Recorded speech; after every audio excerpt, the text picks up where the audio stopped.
ever wondered why things aren't made the way that they used to be? Specifically buildings. Why 5-in-1 apartment buildings look so butt-f***ing ugly, and why they keep popping up in every empty lot in your city. Ugh. Brother, ugh. What's that? What's that, brother? How things like the Grand Canyon came to be so grand, or why Big Rock live in forest. Have we got a show for you? Let's talk about it. Originally, when I sat down to write this script about what we're going to be talking about today, I started off with the comment, this is going to be short because I have no idea what's going on here. And as I'm sitting down to record this script is 11 pages, so that's on me for thinking that I could cover this in less than 10. We're going to start with what I think the root of all this bullshit is, and then we're just going to branch out from there. So this goes back to the 1970s and 1980s with a movement of what Svetlana Gorshanina calls pseudo-scientific Russian nationalism, and a man named Anatoly Fomenko.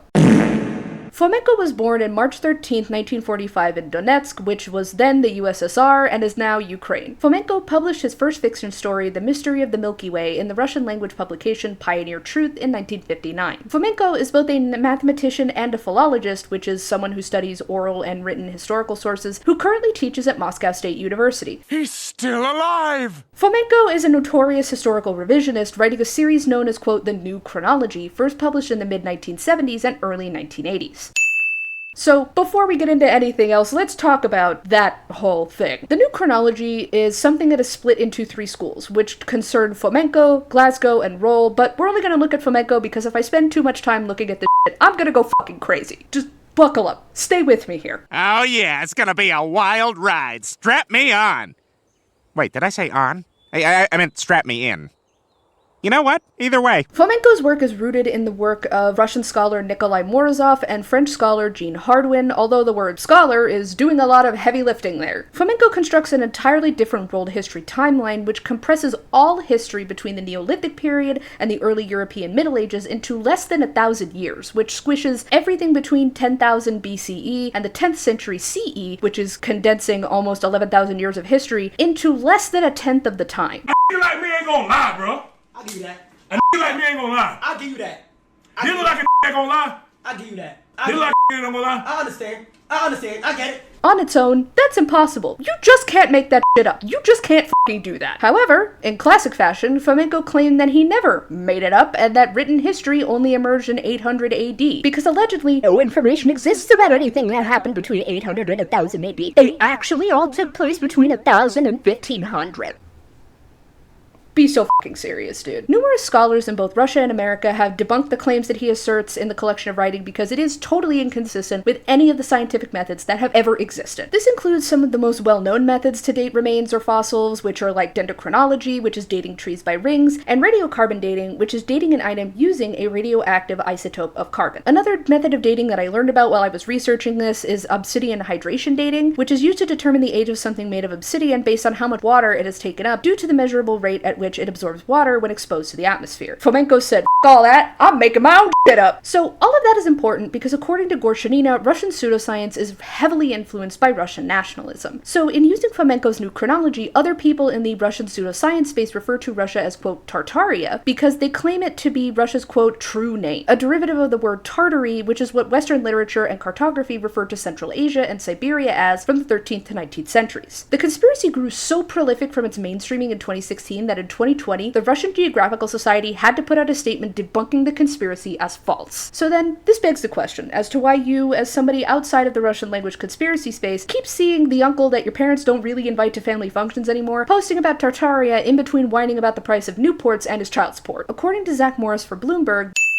the more global understanding of the conspiracy is rooted in what is called alternate architectural history. If I sound a little tired saying that statement, it's because I said it 6 times before that and I kept f***ing up. Like, you know how throughout history, in each individual society, they have their own architectural movements? Like that architecture in the 1500s looks different for every country and continent because the world is diverse and many different people live in it. People who believe in the Tartaria conspiracy see that and are like, what in the goddamn hell are you talking about? They They allege that Tartaria was this huge empire with massive advanced architecture, and everything was wiped out in a mud flood, which has submerged a lot of these formerly glorious buildings and created an entirely new ground level for people to rebuild society on. They also claim that both world wars were false flags in order to take out the remnants of Tartaria, leading Eddie Bravo and Flat Earth Dave to claim that the bombings of Hiroshima and Nagasaki never fucking happened. Everything was just an elaborate smokescreen to hide something that didn't exist to begin with. So they get into a conversation about nukes not being real, because that's another thing that Eddie believes. I mean, if you can't have nukes if you don't have a globe. Right. That's just fact. Yes. Yeah. And so that is a tenet of their belief system. Okay.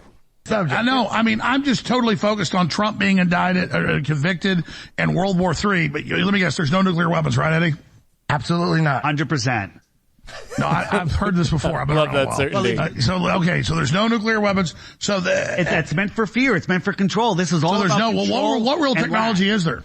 Oh, there's technology. There's big bombs. They stack TNT at ground zero in Hiroshima and Nagasaki. There's video of troops stacking TNT at ground zero. Wow, the U.S. had invaded Japan and did that. Wow.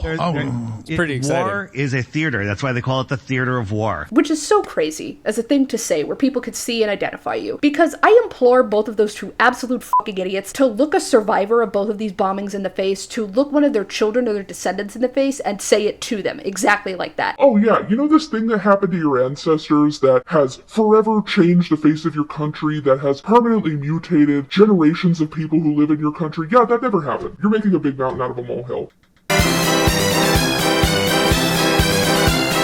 Like, I cannot imagine living with that level of egotism. I just can't. Because, like, at a certain point, someone's gonna knock your fucking block off, and it's not gonna be anybody else's fault but yours. The thing is that the bombing campaigns of World War II did destroy a lot of historic buildings. But the thing that differentiates reality from this conspiracy is that those buildings were on public record. They're real. People remember them. They have photos of them. There are building permits for when they were made. This conspiracy shit is not real. They also point to the fact that photography needed to evolve as a practice from landscape to portrait, and that photos depicting the contrast between rural and urban areas prove that they are right. Let me tell you something. Let's sit down and just give me a minute. I studied art history in college, and I can tell you that the reason why it was so difficult to photograph people and why it took so long is because nobody had ever fucking done it before. So it took some time to figure out. Do you think that iPhones and computers and smart fridges just spawned out of nowhere like the monolith from 2001 Space Odyssey? Are you that fucking stupid? You know how you didn't pop out of the womb knowing how to ride a bike, and it took a minute to understand how pedals and wheels and moving each individual part of your body worked, especially when it came to a two-wheel bike with no mechanical balance on it? That's how people had to figure out photography. That's how people had to figure out movies and radio and television and everything that we have right now. It didn't just spawn out of nowhere, and it especially doesn't prove that you're right. Mortis describes this as, quote, the QAnon of architecture, because so much of this is rooted in the fact that people didn't like the way the modern buildings look, and they don't like the way actual traditional buildings look, so there must be some secret other third thing being hidden that will perfectly satisfy all of their wants and needs and ridiculous rootless nostalgia. But then the issue with that is that there is no secret other third thing. That's what fuels the conspiracy, is that the absence of the thing somehow proves its existence. It's a weird kind of informal logical fallacy called the appeal to ignorance or evidence of absence, which comes from the phrasing absence of evidence is not evidence of absence, which appears as early as the late 1800s in works by the Irish missionary William Wright. But also, the association with nationalism makes sense because so much of the idea that modernity is evil and bad is a huge pillar of white supremacy and the hyper-conservative rhetorical practice. Because they link modernity to things like racial integration, LGBTQ acceptance, and women's civil rights, which they see as a threat to the amorphous concept of the traditional society that has never existed. Mortis cites the work of UCI social psychologist Peter Ditto, who specializes in conspiracy theories, who alleges that the attractive quality of these QAnon-adjacent conspiracy spaces is their cafeteria quality, described as having no overarching narrative or single authorial voice interpreting events. It's just a gusher of outlandish speculation. Adherents can pick and choose whatever elements they want to sign on to and which they don't feel like believing in. Something else that Mortis points out is, despite their interest in architecture, most Tartaria theorists do not appear to have backgrounds in building trades. Many of these more easily refuted arguments spring from the very basic misunderstandings of how the built environment works, as well as broader confusion about how buildings function in the economy and in culture. An abundance of posters appear convinced that below-grade basement windows videos in older buildings, for example, are evidence that the building had been, quote, mud flooded, and that the rest of the structure is actually buried deep underground. Sometimes this will get some skeptical pushback, but that's more of an exception than it is the rule. Similarly, their grasp of historical labor and material costs is shaky. Before the Industrial Revolution, labor was cheap, so paying artisans to sculpt elaborate masonry, even for relatively humble structures, wasn't the great expense that it seems today, when labor prices are higher and factory-made steel, concrete, and glass is cheap. That's why we see so much of these materials in buildings today, and why so much less of it is in filigree terracotta. One of the most adamant denials in Tartarian circles is that the public buildings like schools and post offices were ever built with monumental portions and elegant aesthetics. They sneer at wedding cake topper Second Empire buildings designed by Alfred Mullett after the Civil War, for example. How many stamps did you sell to build yourself a post office like this, says popular Tartarian YouTuber John Levy in one of his videos. Absolutely ridiculous, the post office has always struggled. And that part is really funny specifically because that just patently isn't true. The post office started struggling economically in 2006, when a result of a law requiring it to prepay retiree health benefits 75 years in advance was passed, a law which has not been applied to any other government-associated organization. So he's just denying recent reality, not even ancient reality or something that he has to go to a library to look up. He could just go on fucking Google. He was probably alive when that happened. However, Mortis also tries to parse out why they deny basic demonstrable facts, when he says some of this confusion is unfamiliarity. Mullett's U.S. Customs House and Post Office in St. Louis, for example, was a huge federal project built to process the mail of 10 states and 4 U.S. territories, not a neighborhood letter depot. But beyond that, there's a broader refusal to believe that public architecture could ever have been built in an atmosphere of generosity and abundance. This is echoed in their astonishment at the double-height grand lobbies and arched doorways of old buildings, which they see as artifacts not meant for us. Some theorists surmise that ancient Tartarians were giants, which we're going to get to that in a minute. The Tartarian community seems to have internalized the current era's predilection for public sector austerity and the resulting aesthetics, which they abhor more than they realize. At its core, the theory reflects a fear of how quickly things change. As they look at today's cityscape, Tartaria believers see an eerie and alienating place filled with abstract monoliths that emerged out of nowhere in a brief period of time. They're skeptical of the rapid rise and development of the US, and even more suspicious of how quickly modernism came to dominate the landscape. One favorite case study useful for illustrating this aesthetic whiplash is the grand-domed Henry Ives Cobb Chicago Federal Building built in 1905. Like the Singer Building, it was raised after just 60 years in favor of an icy black Mears van der Rohe tower. So, like, the international understanding of this conspiracy is literally just people trying to cope with their discomfort in their perspective that things are changing too quickly for their liking and making it everybody else's problem. Another thing that Eddie Bravo and Flat Earth Dave brought up in that clip I played earlier was a documentary which alleges that there's no way people of our size could build certain structures. Which leads me to my next point. All of the other insane associated with the Tartaria conspiracy. Obviously, the biggest association with it is flat earth theory, which is basically that the earth is flat like a board and not actually round. Flat earth is unfortunately not new. When Pythagoras proposed the idea of a spherical earth back in the 6th century BCE, people still disagreed with him. Recently, flat earth has also evolved to include things like the edges of the earth being bound in by a giant ice wall and the earth having a giant dome over it, which then leads into moon landing conspiracies, and even for people to believe that the moon, sun, and stars are not real, because this is just where we are right now, I guess. Because supposedly the flat surface of the earth is protected by a dome and the whole thing is submerged in some giant vat of water called the firmament, which then veers off into a bunch of other shit, which we'll get to. There's also this one slightly more interesting but still fake thing referred to as hollow earth theory, which was suggested by Admund Halley, the comet guy, in the late 17th century, and then disproven by Pierre Bouguer in 1740, and then again by Charles Hutton with the Schehallien experiment in 1774. The Schehallien experiment was funded by the Royal Society and conducted near Schehallien Mountain in Scotland, and was meant to determine the mean density of the Earth, meaning, what's in there? Let's find out. Basically what Hutton did was hang a pendulum straight down in a symmetrical gravitational field, but if a big enough mass like a mountain is nearby, then the gravitational attraction should pull the plumb bob away from true center. The theory was that the change of the angle against a known object could be measured on both sides of the mass, and if the mass of the mountain could be calculated using its volume and the density of the rocks, then all that could be used to find the density of the whole planet. I'm positive that this made more sense when they were doing it than it did with me explaining it. This served to reaffirm what was found during the Chimborazo experiment with Bouguer and company in 1738. This is also connected to hollow moon theory, because that's a thing too. So according to NASA, in 1969 and 1977, seismometers installed by astronauts on the Apollo missions recorded seismic activity on the moon, which was described by scientists as ringing like like a bell, which led people to believe in 1970 that the moon was hollow, even though NASA had repeatedly proven to them that there is no evidence for empty space inside the fucking moon. Colavito also documents that in 1970, Michael Vassin and Alexander Skurbakov, working out of the Soviet Academy of Sciences, decided that the moon was actually a spaceship created by extraterrestrials in an article titled, "Is the Moon the Creation of Alien Intelligence?" That made me lose brain cells reading that statement, so I hope that you enjoyed it. They point to another idiot who theorized that Phobos, one of Mars's moons, was not actually a moon, but a satellite that was also hollow. Colavito even documents that it's entirely possible that the idea of what we know as ancient astronaut theory proliferated in the 1960s was Soviet Union propaganda meant to underline Christian religion in the West. So, I don't know why we are where we are. I told you it was complicated. Now, changing planes at O'Hare is complicated. This is just...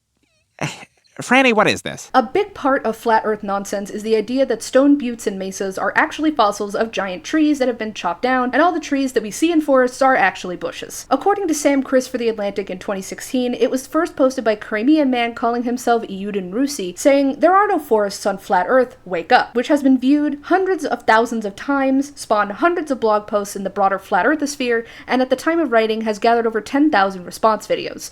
There's been an explainer, a decoding, a biblical exegesis, a roundtable discussion, in fact, many roundtable discussions, and inevitably accusations that the precipitous popularity of the video is proof that it's all a plot by the control grid to distract from the real truth. Unfortunately, the No Forests on Flat Earth video is also nearly an hour and a half long. We'll start with a montage of forests, peaceful scenes studded with sunlight, the kind of pictures just waiting for some inspirational quote to be plastered on top of them. We've all seen the forests, we all know what they are. How can anyone claim they don't exist? But our narrator knows better. They make us think this is a forest, he tells us, when you are actually looking at 30-meter bushes. After watching this video, you will reverse your concept of forest by 360 degrees. This isn't a forest at all, only a diminished imitation. Thousands of years ago, a cataclysmic event destroyed 99% of the Earth's biosphere, and when it happened, it took away the real forests. Real trees are nothing like their stunted cousins, the miserable, perishing scraps of wood that we see today. They were truly vast, hundreds of kilometers tall, magical organisms that sustained a total living ecology of the flat Earth. These things were the anchor of a beautiful world that has now vanished forever. And how does he know? Because everywhere is around us, and we could see their stumps. The first piece of evidence is Devil's Tower in Wyoming, USA, a great geological stub rising out of the rolling lowlands on all sides. 400 meters of towering igneous rock that may have formed as a volcanic plug, rising out of the ground as the sedimentary stone that surrounded it slowly eroded away. Or so they want you to think. See its intricate hexagonal columns curving up in a way that looks almost organic. See the perfection of its sheared flat summit. Doesn't this remind you of something? For several minutes, our guide to this new reality shows us images of mesas, plateaus, flat-top mountains, chunks of isolated cliffs, placed to pictures of astoundingly similar-looking tree stumps. Every time, there's the same challenge. Name 10 differences. You can't. There are only 2 differences, materials and size. These things look the same, they are the same thing. Not just mesas. Ordinary mountains are contrasted with the shattered, splintered remains of trees. The Giant's Causeway in Ireland is revealed to be a petrified organic structure because, we're told, cooling lava simply does not assume these shapes. There is no such thing as a mountain, there is no such thing as an inert rock. There is no Easter Bunny,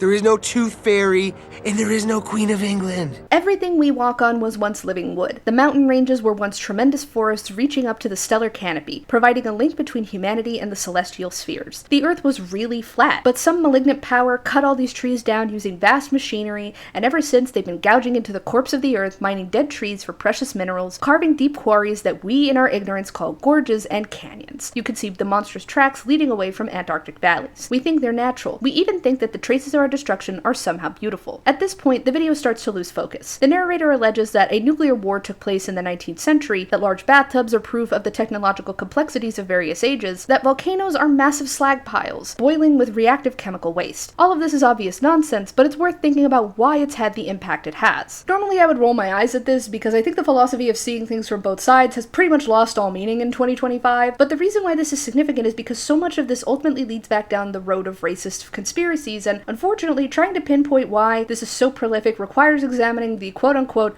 other side. Its origins in Russian nationalism have a deep-seated interest in differentiating quote-unquote real Russians from fake Russians, who are to blame for all of the quote real Russian problems because they allegedly changed and destroyed a beautiful empire that actually never existed. Specifically, the Russian nationalism at the heart of the Tartaria conspiracy is a big motivation behind Russia's colonial-motivated war on Ukraine, because Russian nationalism asserts that Ukraine is actually Russia, and that Ukrainians should just submit to Russian power and allow Russia to assimilate them all into Russian culture, whether they want it or not. You know, like good guys do. In roundtable discussion, various theorists rhapsodize about how deeply the video resonated with them. They laugh that mainstream geology might just buckle under the weight of this incredibly new research. And there is something that resonates, against both the panpsychism of hippie ecology, the bleary-eyed invocations of some dismally all-encompassing Mother Earth, and the pedantic materialism of most sciences as they're actually practiced. No Forest on Flat Earth proposes a kind of hylothanatism, a pessimism for our weary age. This world was once alive, everything once beautifully connected, but not anymore. The Earth has just been dead for millennia. What we think of as progress is just the rot spreading through the cadaver of the world. So basically, the root of all of this, pun intended, is to cope with a deep discontent with the world and an unhappiness that things are not the way that they used to be, even though the way they used to be is not really the way they used to be. So in regard to the giant theory, there's a lot of people on TikTok who post shit like this, and it's even something that I was taught by my science teacher in middle school. Let's talk giants. The Nephilim, the unholy breed of offspring created between the fallen angels, the Watchers, and mortal women. You're gonna want to stick around to the end of this one because Auntie's about to blow your mind. God had sent down 200 angels, the Watchers, to watch over mankind and keep us safe. But it wasn't long after their arrival that the Watchers found themselves infatuated with the beauty of mortal women. And it was at this time that these fallen angels devised a plan and made a pact to take these mortal women as wives and lay with them, creating this offspring of giants. How tall were these giants, Auntie? Glad you asked. According to the Book of Enoch, they were 3,000 cubits, but many speculate that was a typo and it should in fact say 300 cubits. How tall is 300 cubits, Auntie? Well, I'll tell you, that's a shit ton of tall. Now don't shoot the messenger, I just report the facts. 300 cubits is just a smidge under 450 feet tall. That's tall. Many have theories that the giants that did not survive the Great Genesis Flood became many of the mountains and valleys that we currently live on and hike on and camp on today. Like this, and so many others like these. These giants began devouring almost all of man's sustainable natural resources. And when they grew weary of that, they began devouring man. And when even that was not enough, they began to turn on each other, devouring each other and drinking the blood. The Bible speaks of the Nephilim multiple times, but you'll find more information on the Nephilim in the Book of Enoch. This right here. Many aren't aware of this fact, but the Nephilim is one of the biggest reasons for the Great Genesis Flood. God had to save mankind from these giants, and our imminent demise from the destruction that they were wreaking. Many speculate that Noah was chosen, not only for his righteousness and his devotion to the Lord, but also because his lineage was free of Nephilim blood. Genesis 6:9 states that Noah was blameless in his generation. But here's where it gets wonkier. Many believe that some of these giants may have survived the flood for a couple of reasons. In the Bible, it states in Genesis 6:4, there were giants in the earth in those days, and also after that. When the sons of God came in unto the daughters of men, and they bare children to them, the same became mighty men which were of old men of renown. Also, later in Moses' days, they sent spies. Pause to read, screenshot. Numbers 13:33. And there we saw the giants, the sons of Anak, which come of the giants. And we were in our own sight as grasshoppers, and so we were in their sight. Archaeologists have also found the skeletal remains of giants that date back post-Genesis flood. Now let's talk about the current proof. There have been spottings of actual giants in just this last year alone. In fact, a TikToker from Canada shared video footage just last summer of what looked to be a giant on the top of a mountain. Just days later, he claimed there was government intervention, and sadly, just months after that, his family had to share the news that he had passed away.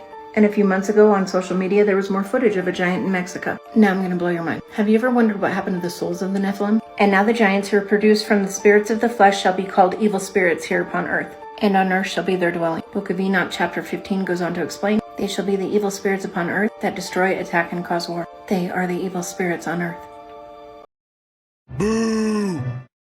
According to Edward Watts in an article titled Colonizing the Past, Myth-Making and Pre-Columbian Whites in the 19th Century American Writing in 2020, this started during the 19th century. It was started by a theory that there was a lost race of prehistoric people which European settlers used in order to rebrand colonization as a good thing that continued the historical past rather than the violent system that it actually was. Douglas Hunter describes this as white tribism, in which white settlers claimed the civilization and architecture of indigenous people as part of their white history. This then gave way to rebranding colonial violence as a defense of white identity and superiority to indigenous people rather than the systemic murder and genocide that it actually was. But because so much of European colonialism was rooted in Christian and Catholic religious dogma, preachers of the era took this idea of a lost race and retroactively connected it to Nephilim, which are giants from the Book of Genesis, as stated by Colavito in The Mound Builder Myth, Fake History, and the Hunt for a Lost White Race in 2020. This has a lot of overlap with the Tartaria theory and the giant tree theory because so many people also take the size and grandeur of older historic buildings and claim there's no way teeny tiny little people like us could have ever built that or lived there, even though scaffolding and ladders exist. Even as early as 1798, when fossils of Megafauna were being discovered, people like naturalist Benjamin Smith were telling them that this doesn't prove the existence of giant humans. In fact, one of the most famous hoaxes regarding biblical giants like Nephilim was done by George Hull and none other than P.T. Barnum. According to Magnus Magnusson in Fakers, Forgers, and Phonies in 2006, Hull was a New York smoke shop owner who had an interest in science and evolution, especially the work of Charles Darwin. Magnusson writes that Hull got into a public debate with a man, Reverend Turk, at a Methodist revival about Genesis 6:4, a verse in the Bible which states that giants called Nephilim were just out here vibing, just having a good time. As written by Kenneth Fader in 1995 and Michael Pettit in 2006, Hull lost the debate and then proceeded to do a little bit of blasphemy about it. Aren't you afraid you might be, I don't know, incurring God's wrath? God's cool. See, I don't know that he is. As we all do. As Barbara Franco states in 1969, Hull and his bestie, H.B. Martin, took a 10-foot-long block of gypsum out of a quarry in Fort Dodge, Iowa, telling the team it was meant for a statue of Abe Lincoln in New York, so don't fuck it up. Then he shipped it to Edward Burghardt in Chicago, who then hired Henry Sall and Fred Moorman to carve this giant out of a gypsum rock. What is so insane is that according to Pettit, the giant was supposed to resemble George Hull. Like Christ on a bike, man. At least make it look like some random guy. Don't leave your fingerprints all over the crime scene and then complain when you get put in cuffs. Of course, the sculptors had to distress the surface of the rock to make it look like it had been in the ground for a bajillion fucking years, so that also took a bit of a minute, and then by the time he had it shipped back to New York, they had spent the equivalent of $60,000. Could you imagine spending $60,000 on what is effectively a vanity project, just to be like, actually, I'm right. And this rock proves it. $60,000 of your hard-earned money that could have gone towards putting a down payment on a home, buying necessities for yourself like food and water and clothing and medicine. No. Instead, this guy dipped deep into his pockets and said, I'm buying a rock, bitch! He had his cousin William Newell bury it on his property in November of 1868, and then in October the following year, Newell hired some people to dig a well on his property. Don't be suspicious. No. Don't be suspicious. Don't be suspicious. Don't be suspicious. Don't be suspicious. Don't be suspicious. Don't be suspicious. Don't be suspicious. Don't be suspicious. Don't be suspicious. When they found the carved statue, one of them allegedly said, some old Indian has been buried here. When Hull displayed what he called the Cardiff Giant for the public and of course charged admission, Money, please. Money, please. Money, please. Paleontologists, geologists, artisans, and all others came to see this alleged giant and deduced that it was indeed a statue and never had been living remains. That's just a stupid boulder! It's not just a boulder. It's a rock. A rock. Hull sold his interest in the venture to a syndicate headed by David Hannum for the equivalent of $554,000. And it drew such interest that P.T. Barnum offered the equivalent of $1.1 million to take ownership of the entire show. Hannum, however, refused, and P.T. Barnum had somebody go in, cover the whole thing in wax, and bring back the cast so he could make a plaster fake of it. This is actually where we first hear the phrase, the ephemeral words, there's a sucker born every minute. Except not from P.T. Barnum, from David Hannum, the guy he ripped off, in reference to everybody who went to go see the fake one. Oh my god, no way! In December of 1869, Hull confessed everything to the Buffalo Express newspaper, which Pettit alleges is because Hull wanted Christians to use the brain that God gave them and think more critically about their fundamentalist beliefs. worse. In February of 1870, according to Gerald Smith in 2022, a court ruled that not only was P.T. Barnum's plaster model fake, but so was Hull's original carving. Of course, there's about a million other videos and photos and shit from before and after the Cardiff giant, but this is just the most famous case of biblical giants that also happens to overlap with Tartaria. I think in one aspect, Hull was right. People need to think critically about the information being presented to them online, whether it be by a preacher or just some asshole on YouTube. Not only is it dangerous because of its blatant lies, but it also proliferates the racism and xenophobia that birthed those conspiracies to begin with, further victimizing marginalized communities that were affected even at the time that they were created. And yet, because we refuse to really address the root of our discomfort with modernity, or the difference between people in society, or even confront the violence and victimization endemic to the history of the United States, we end up with brand new, way crazier shit. Because, as David Hannum said, there's a sucker born every minute. Anyway, thank you for watching. Drop a like, a comment, a subscribe if you feel so inclined. That's all I have for you today. Stay tuned for tomorrow, when it'll be tomorrow.